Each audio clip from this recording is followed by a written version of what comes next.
సమస్యలపై రాష్ట్రం 26 జిల్లాల నుండి ఈ రణబేరి కార్యక్రమానికి వేల సంఖ్యలో వచ్చేసిన ఉపాధ్యాయులందరికీ గుంటూరు జిల్లా గుంటూరు నగరం తరఫున మీకు హృదయపూర్వక స్వాగతాన్ని తెలియజేస్తా ఉన్నారు. గత 10 రోజులుగా రోజు గుంటూరులో వర్షం కురుస్తుంది. రాత్రి కురవలేదు. మనం రణబేరి వల్లే అనుకున్నాను.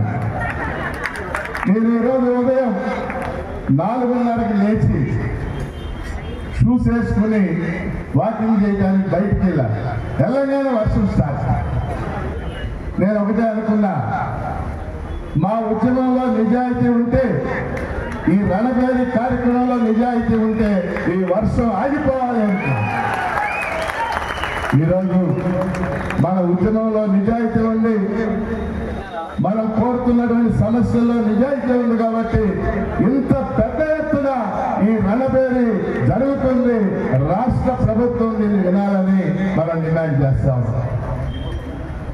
అక్టోబర్ 5వ తేదీ అంతర్జాతీయ ఉపాధ్యాయ దినోత్సవం. ఆ సందర్భంగా యునెస్కో మీకు తెలుసు, యుఎన్ఓలో భాగం నిన్న ఒక నివేదిక విడుదల చేసింది.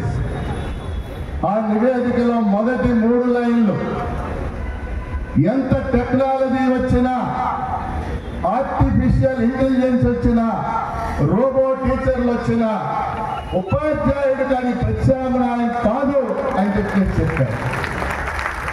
ఈరోజు చాలా మంది పాలకులు టీచర్లు ఏఐ గురించి మాట్లాడుతున్నారు. ఇప్పుడు మొన్నే కేరళ రాష్ట్రంలో ఫస్ట్ ఏఐ టీచర్ వచ్చింది, సౌరిన్ ఆ టీచర్ పేరు. పాఠం చెప్పేస్తుంది. ఎన్ని వచ్చినా ఇది క్లాస్ రూమ్ టీచింగే కాదు. విద్యార్థికి కొన్ని సామాజిక విలువలు నేర్పాలి, క్రమశిక్షణ నేర్పాలి, విద్యార్థికి సామాజికీకరణ నేర్పాలి. అది కేవలం ఉపాధ్యాయుడి వల్ల మాత్రమే అవుతుందనేది చరిత్ర చెప్తున్నటువంటి సత్యం. ఈ నేపథ్యంలో మనం చూసినప్పుడు గత రాష్ట్ర ప్రభుత్వం విద్యారంగంలో వినాశకరమైనటువంటి సంస్కరణ తీసుకొచ్చింది. మనం వ్యతిరేకించాం. జీవో నెంబర్ 117 తీసుకొచ్చింది. 3, 4, 5 తరగతుల్ని ప్రాథమిక పాఠశాల నుండి హై స్కూళ్ళకి తరలించింది. యూటీఎఫ్ గా పీడీఎఫ్ గా మనం పూర్తిగా వ్యతిరేకించాం. ఆ రోజున పీడీఎఫ్ ఎమ్మెల్సీలు బడి కోసం బస్సు యాత్ర నిర్వహించారు, మీ అందరికీ తెలుసు. దానివల్లే 3 కిలోమీటర్లకు విలీనం చేస్తాం అన్నది 1 కిలోమీటర్కి మాత్రమే పరిమితం అవటం ఆ రోజు మనం సాధించినటువంటి ఘన విషయం. ఆ రోజు ప్రభుత్వం తెలుగు మీడియం కూడా రద్దు చేసింది. వాటన్నిటినీ మనం వ్యతిరేకించాం. 6 రకాల పాఠశాలలు ఏర్పాటు చేసింది, మనం వ్యతిరేకించాం. కూటమి ప్రభుత్వం లోకేష్ గారు పాదయాత్ర సమయంలో చెప్పాడు, ఇవన్నీ మేము సరి చేస్తామని. కూటమి ప్రభుత్వం ఏర్పడి వల్ల 15 నెలలు అయింది. లోకేష్ గారు విద్యామంత్రి అయ్యారు. చాలా సంతోషించాం. లోకేష్ గారికి విషయాలు తెలుసు. ఈ పాదయాత్ర సందర్భంగా అనేక హామీలు ఇచ్చాడు. ఇవన్నీ సరి చేస్తాడని మనందరం భావించాం. ఇప్పుడు సమస్య ఏంటంటే లోకేష్ గారితో ఆయన సమయమే ఇవ్వడం లేదు, చర్చించడం లేదు. మొదటి 3 నెలలు మాత్రం కనపడిన వాళ్ళ దిగి ఆయన దగ్గర లాక్కుని ఫోటో తీసుకోండి అని కోరాడు. ఇప్పుడు ఫోటోలు లేవు, ఏమీ లేదు. ఈ రణబేరి తరఫున నేను డిమాండ్ చేస్తున్నాను, లోకేష్ గారు గౌరవనీయులు విద్యామంత్రి, ఆయన ఉపాధ్యాయ సంఘాలతో ఒక 2 రోజుల పాటు చర్చించాలి. ఏమిటి మీరు కోరుతున్నది? ఈ విద్యారంగం మెరుగుపడాలంటే ఏం జరగాలి? ఉపాధ్యాయ సంఘాలతో చర్చించాలి, మేధావులతో చర్చించాలి, విద్యారంగ నిపుణులతో చర్చించాలి. పాత ప్రభుత్వ విధానాల్లో వీళ్ళు కంటిన్యూ చేస్తా ఉన్నారు. వాళ్ళు 6 స్కూల్స్ అన్నారు, వీళ్ళు 9 స్కూళ్ళు చేశారు. మీరు 9 స్కూళ్ళని పరిశీలించారో లేదో. ప్రాథమిక పాఠశాలల్లో ఫౌండేషన్ స్కూల్ 5,000 ఏర్పాటు చేశారు. ఫౌండేషన్ స్కూల్స్ అంటే PP1, PP2, 1వ తరగతి 2వ తరగతి. ఈ స్కూల్లో ఉండవు, నేను చెప్తున్నా. అలాగే basic primary schools, basic primary schools 19,000 ఏర్పాటు చేశారు. అవి కూడా ఉండవు. 5+19 24,000 స్కూళ్ళు ఉండే ప్రసక్తి లేదు భవిష్యత్తులో. ఏదైనా ఉంటే మోడల్ ప్రైమరీ స్కూల్స్ 9,700 ఏర్పాటు చేసి మాత్రమే ఉండడానికి అవకాశం ఉంది. ఈ విషయం అధికారులకు తెలీదా? మంత్రులకు తెలీదా? మొన్న నేను 12 ఢిల్లీ వెళ్ళాను. ప్రవీణ్ ప్రకాష్ గారు ఆంధ్ర భవన్లో కనపడ్డాడు. మన వాళ్ళు అంతా బాగున్నారా అని అడిగాను నేను. సార్ మీ అదృష్టం సార్, మీరు సెక్రటరీగా ఉన్నప్పుడు మీ పేరే తెలుసుకున్నారు, లేనప్పుడు మీ పేరే తెలుసుకుంటున్నారా? అదేంటన్నా, ఉన్నప్పుడేమో భయపడి తెలుసుకున్నారు, లేనప్పుడు ఇప్పుడు మీరు మెరుగనుకుంటున్నారు. ఇప్పుడు ఉన్న వాళ్ళకంటే ఏడు అధికారుల వైఖరి. లోకేష్ గారు అధికారులు వదిలేశాడు. విద్యాశాఖ కమిషనర్ ప్రతి వారం చర్చించినంత మాత్రం సరిపోదు, వీటికి సంబంధించి నిర్ణయాలు చేయాలి. ఇవాళ జీవో నంబర్ 117 రద్దు చేశారు, మంచిదే. కానీ తెలుగు మీడియం పెడతామన్నారు, పెట్టలేదు. స్కూల్ 9 రకాలు చేశారు. ఇంకా రకరకాల సంస్కరణలు, యాప్లు మనందరం చూస్తా ఉన్నాం. యాప్లు అన్ని రద్దు చేస్తామన్నాడు లోకేష్. ఒకే యాప్, మీ అటెండెన్స్ యాప్ ఒకటే ఉండదు అన్నాడు. కానీ 14-15 యాప్లను తీసుకొచ్చి లీప్ యాప్లో పెట్టేది మనం చూస్తా ఉన్నాం. మన డిమాండ్ ఈ రణబేరి వేదిక నుండి ఉపాధ్యాయులని బోధనేతర పనుల నుండి విముక్తి చేయాలి అనేది మన డిమాండ్. ఇక్కడ ఒక విషయాన్ని చెప్పదలుచుకున్నాను.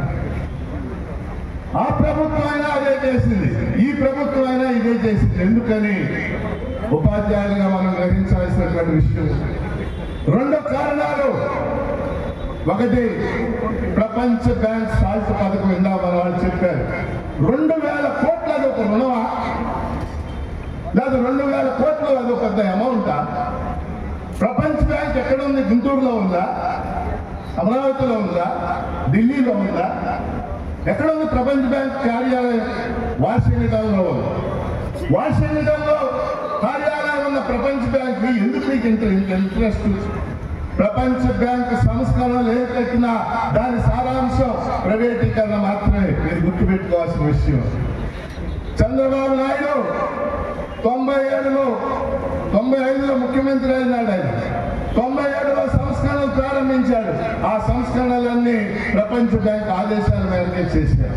ఇప్పుడు మళ్ళీ అదే పరిస్థితి ఈరోజు బిగిరి కావడం అని మనం చూస్తున్నాం. ప్రపంచ బ్యాంకు సాల్ట్ పథకం రద్దు చేయాలనేది ఈ రణబేరి యొక్క ముఖ్య ఉద్దేశంగా ఉండాలి. రెండోదేంటి, నరేంద్ర మోడీ ప్రభుత్వం 2020 జూలైలో నేషనల్ ఎడ్యుకేషన్ పాలసీ 2020 ప్రకటించింది. కరోనాతో జనమందరూ ఇబ్బంది పడుతున్న సమయంలో రాష్ట్రాల విద్యామంత్రులతో చర్చించకుండానే న్యూ ఎడ్యుకేషన్ పాలసీ ప్రకటించారు. వాస్తవంగా విద్యారంగానికి సంబంధించి ఒక నిర్ణయం చేయాలంటే కేంద్రం తప్పనిసరిగా రాష్ట్రాలతో చర్చించాలి. ఎలాంటి చర్చ కూడా చేయలేదు. చేయకుండా ఎన్ఈపీ ప్రకటించారు. ఆ టైంలో ఆదిమూలం సురేష్ అని ఆయన విద్యామంత్రి, మా రాష్ట్రం. నేను ఆయన అడిగా, అన్నా మీతో ఏమైనా చర్చించారా ఎన్ఈపీ గురించి అని. నువ్వు చెప్తేనే వింటున్నానని నాకు తెలియదు. ఏమీ చర్చించలేదు. ఎన్ఈపీ యొక్క 65 పేజీల డాక్యుమెంట్ మీరు ఎవరైనా చదివి ఉన్నారని నాకు తెలియదు. ఈ డాక్యుమెంట్ చదవండి. అంతర్లీనంగా అందులో 3 Cలు ఉన్నాయి. మొదటి C, సెంట్రలైజేషన్.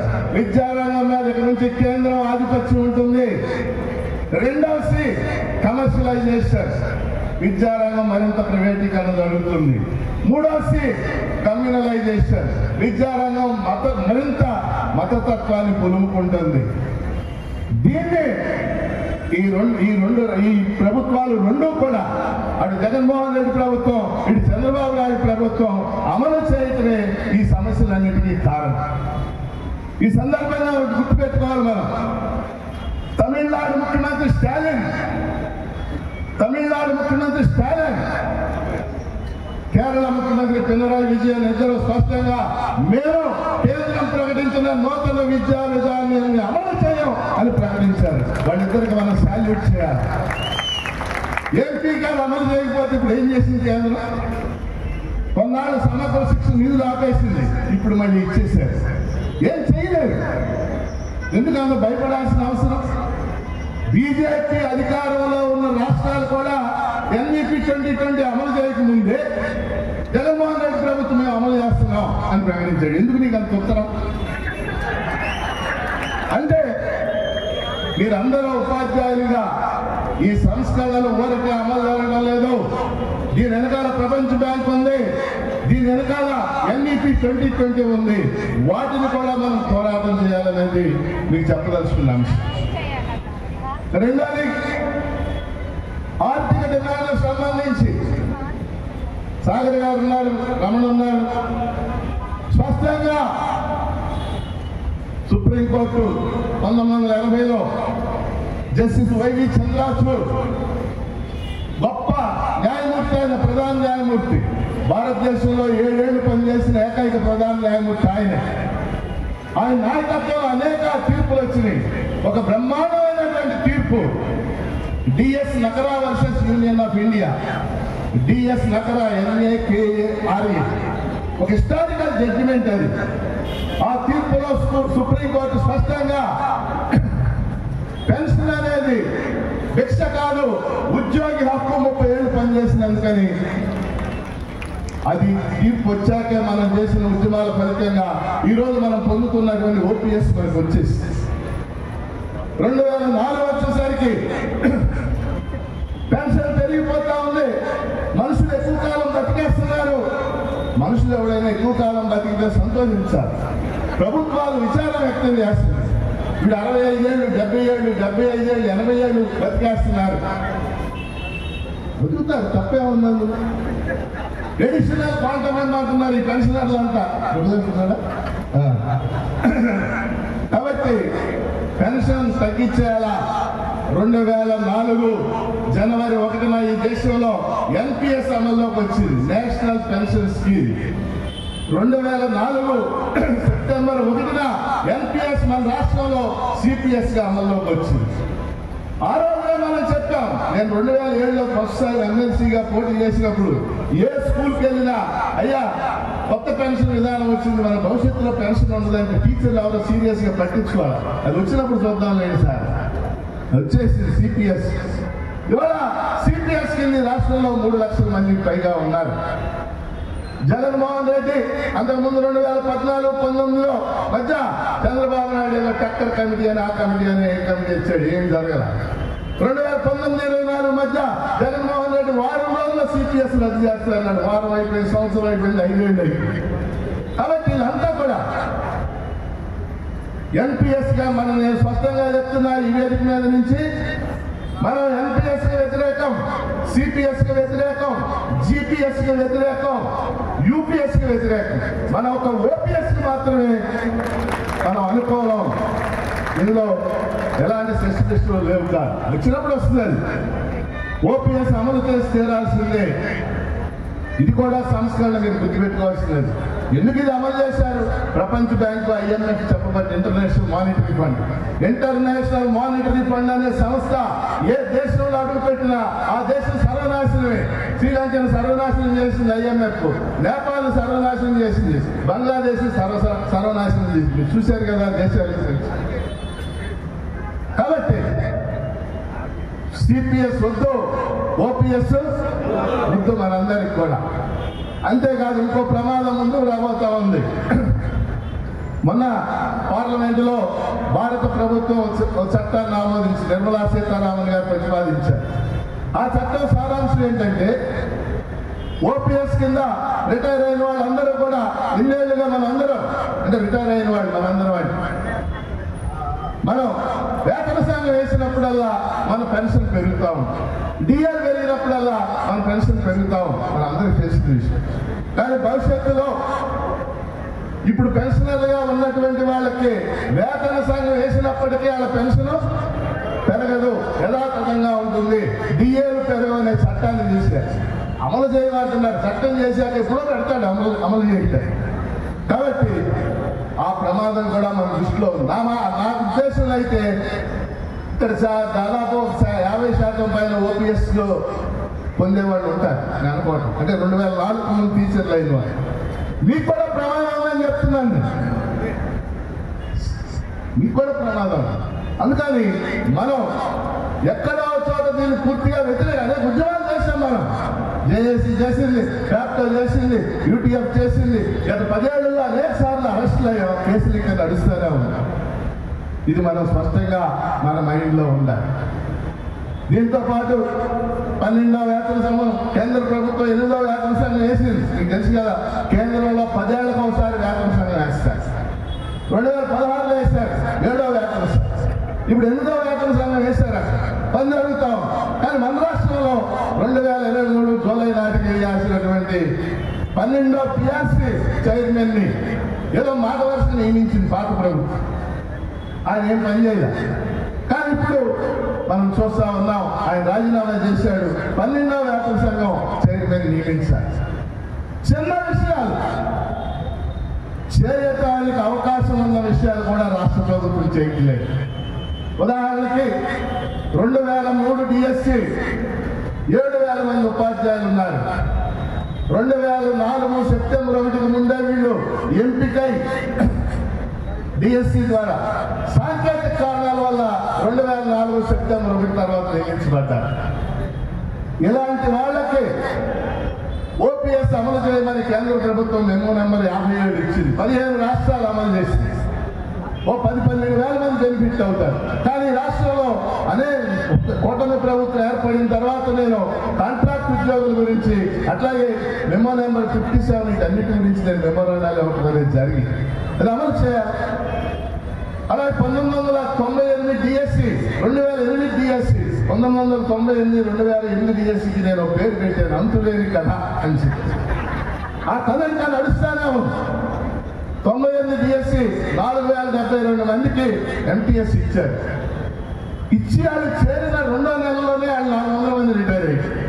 98 డిఎస్సి కనుక వాళ్ళందరినీ కూడా ముందు 62 ఏళ్ళు చేయాలి, పర్మనెంట్ చేయాలి. కోర్టులో కేసులు కూడా నడుస్తున్నాయి. ఆ కేసులు ప్రభుత్వం తరఫున ఉపసంహరించి వాళ్ళు పర్మనెంట్ చేయాలని మనం కోరుతా ఉన్నాం. ఇక అనేక విషయాలు డిఏలు, బకాయిలు అన్నీ కూడా ఉన్నాయి. వీటన్నిటి దగ్గర కూడా మనం గుర్తుపెట్టుకోవాల్సింది ఒకటే, మీరందరూ ఇక్కడ ఉన్నవారు. ఇవాళ ప్రపంచవ్యాప్తంగా కూడా గ్లోబలైజేషన్ ఫిలాసఫీ నడుస్తుంది. మీరు గుర్తుపెట్టుకుంది. అమెరికా అనే దేశం ఈ గ్లోబల్ నడుపుతుంది. ఈ గ్లోబల్ అమెరికా అనే దేశం నడుపుతుంది. వాడు ఏదంటే అదే గ్లోబలైజేషన్. వాళ్ళు ఏదంటే అదే గ్లోబలైజేషన్. 95లో ఏమన్నా అమెరికా సుంకాలు వేయకూడదు, సుంకాలు తీసేయిందాను, అదే గ్లోబలైజేషన్. ఈ రోజు ఏమంటుంది అమెరికా? సుంకాలు వెయ్యండి, 200% వేస్తా, 300% వేస్తా, 50% వేస్తా. మనకి ఇక్కడ ఉద్యోగస్తులుగా తెలియదు, మీకు తెలియదు. ఒక రొయ్యల పరిశ్రమ ఆంధ్రప్రదేశ్లో ఈ సంవత్సరం 20,000 కోట్లు నష్టపోతాం. 20,000 కోట్లు. కాబట్టి అమెరికా లాంటి దేశాలు ఇంటర్నేషనల్ ఇష్యూస్ మనకు ఎందుకంటారు చాలా మంది, అవే మన జీవితాలు ప్రభావితం చేసేటటువంటి విషయాలు. అమెరికా అధ్యక్షుడు వీసా, H-1B వీసా $1,00,000 చేయగానే నాకు కనీసం 100 మంది టీచర్లు ఫోన్ చేశారు. ఏం చేయాలి? వాళ్ళ అబ్బాయిలంతా వెళ్ళాలి అమెరికా. కనుక అంతర్జాతీయంగా వచ్చే మార్పులు, ప్రపంచ బ్యాంక్ సంస్కరణ ద్వారా వచ్చే మార్పులు, ఇంటర్నేషనల్ మానిటరీ ఫండ్ ద్వారా వచ్చే మార్పులు సామాన్యుడికి తెలియవు. కానీ మీరు చదవగలరు, అర్థం చేసుకోగలరు. మీరంతా బుద్ధిజీవులు, జ్ఞానజీవులు. చదువుతున్నామా లేదని మిమ్మల్ని మేము ప్రశ్నించుకోవాలి. అవి చదివి అర్థం చేసుకుంటే మన పోరాట రూపం ఇంకోలాగా ఉంటుంది. లేకపోతే కేవలం వాట్సాప్లో ఆ డిఎల్కే పరిమితం. ఆ రకంగా మనం అర్థం చేసుకుని ఖచ్చితంగా ఈ 2 అంశాల మీద యూటీఎఫ్ ఇచ్చే పిలుపులకి, జేఏసీ ఇచ్చే పిలుపులకి, క్యాపిటల్ ఇచ్చే పిలుపులకి మనందరం స్పందించాలి, ఐకమత్యంగా కదలాలి. అందరినీ కలుపుకుంటూ మనం ఈ డిమాండ్లన్నీ కూడా సాధించాలని మిమ్మల్ని అందరినీ కూడా కోరుకుంటూ, ఇంత పెద్ద సంఖ్యలో వాస్తవంగా ఇంత సంఖ్య వస్తారని నేను ఎక్స్పెక్ట్ చేశాను. 15వ తారీఖు నుంచి 19వ తారీఖు దాకా మనం రణబేరీ పేరుతో బైక్ యాత్ర చేశాం. ఆ బైక్ యాత్ర సందర్భంలో అనేక పాఠశాలకు వెళ్ళినప్పుడు నేను కూడా వెళ్ళాను కొన్ని పాఠశాలకు. ఉపాధ్యాయులు ఎంతో స్పందించారు. కాబట్టి ఈ స్పందన ముందుకు తీసుకెళ్ళాలి, విద్యారంగాన్ని పరిరక్షించుకోవాలి. ఫైనల్ గా నేను చెప్పే పిలుపు ఒకటే, ఈ యాప్లు వీటన్నిటి వల్ల అల్టిమేట్ గా నష్టపోయేది విద్యార్థులు మాత్రమే. మన పాఠశాలల్లో పేద విద్యార్థులు, నిరుపేదలు, వాళ్ళ బలహీన వర్గాల విద్యార్థులు, అణచివేతకు గురైన పిల్లలు మన దగ్గర చదువుతా ఉన్నారు. వేరే ప్రయోజనాలు కాపాడుకోవాలి. అది కూడా యూటీఎఫ్ టీచర్ల దృష్టిలో ఉండాలి. యూటీఎఫ్ టీచర్లు అంటే కేవలం ఆర్థిక డిమాండ్లు కాదు, కేవలం మన సొంత డిమాండ్లు కాదు. ఈ సమాజం, ఈ పిల్లలు, ఈ పేదవాళ్ళు, ఈ రాజ్యాంగం, ఈ విలువలు, ఈ ఆదర్శాలు కాపాడుకునే విధంగా మన ఆలోచన విధానం ఉండాలని మిమ్మల్ని అన్ని కోరుకుంటూ మీ అందరికి శుభాకాంక్షలు.